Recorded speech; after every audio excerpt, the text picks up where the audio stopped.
These are the faces of civilians from South Ossetia. They bore the brunt of the Georgian army's strike on their rebellious province.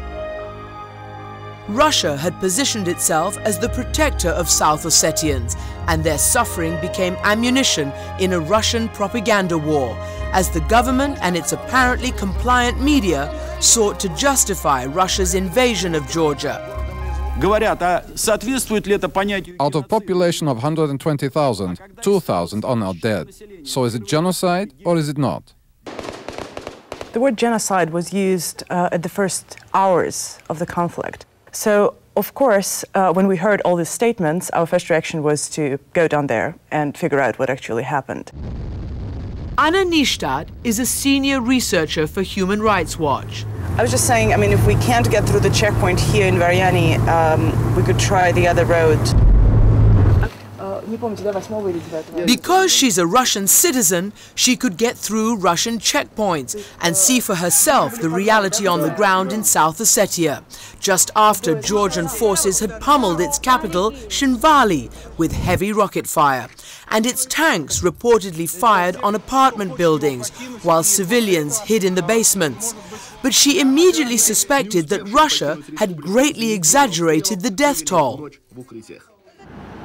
We came there hearing Russian statements about the city of Tskhinvali razed from the face of the earth and 2,000 people killed in the conflict. And I have to say, our investigation did not confirm these findings. Instead, doctors at the Tskhinvali hospital told Anna that the first casualty figures were 44 dead. The figure would eventually rise to over 300, according to Ossetia's War Crimes Commission. Still a far cry from Russia's initial claim of 2,000 dead. Why would Russia want to put such a high figure out there in the media? From the very beginning of this conflict, the information war was there. And of course, in order to justify a full-scale military action, they had to show that the conflict was outrageously big. And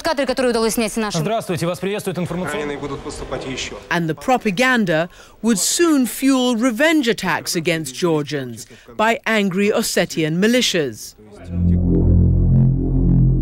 Hundreds of Georgian houses were looted and burned. And that was probably one of the most horrific scenes in this conflict.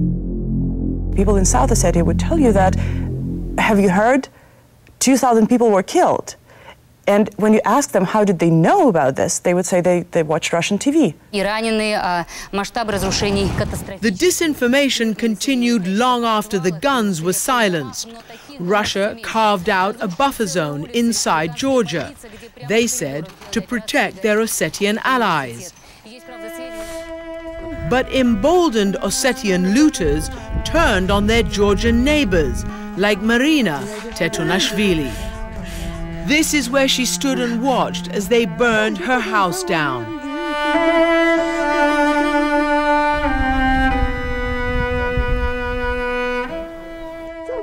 Now, Marina has lost everything, even the medicines for her ailing heart. 72 years of toil have turned to dust. That's inhuman face of the conflict, for sure. But also, you know, here we're talking about persecution of civilians. This is what it's called, and you know, this is a war crime, essentially. But in this lawless no man's land, no one except Anna was bothering to report this crime spree or speak to the victims. What's going to happen to all these people whose burned houses we saw today? And right now, as we speak, these areas are completely unprotected, and nobody seems to be taking any responsibility for what's going on here. Civilians wander around picking up cluster bombs, and nobody seems to have taken care of demining the areas.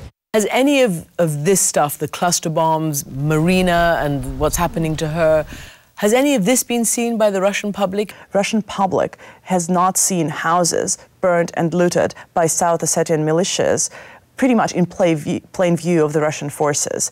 And obviously, you know, that was the whole point of the information war, to make sure that Russians only see one side of this conflict. 2 months after invading Georgia, Russia withdrew from this buffer zone, but the propaganda war continued. Prime Minister Putin had earlier suggested to CNN that US advisors were involved in the Georgian war. We have reason to believe that there were US citizens right in the combat zone. If my suppositions are confirmed, then someone in the United States may have created this conflict deliberately to give a competitive advantage to one of the US presidential candidates.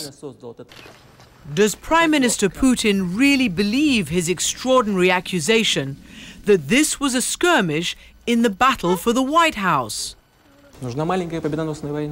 What they needed was a quick little victory.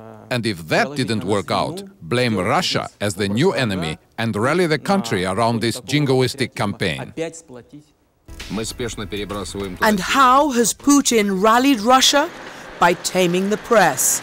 Critics say those who aren't on message take a huge risk. This outspoken journalist was just killed in a police car on the Russian side of the Caucasus, and an officer has been charged with accidentally pulling the trigger. What do you know about the killing of Magomed Yevloyev? What I know is that on one of the Russian news websites, Russia claimed that he was killed accidentally. I'm sorry, I do not believe in accidental killings when the person was shot in the head. When we return, who's behind the mysterious death of dozens of Russian journalists?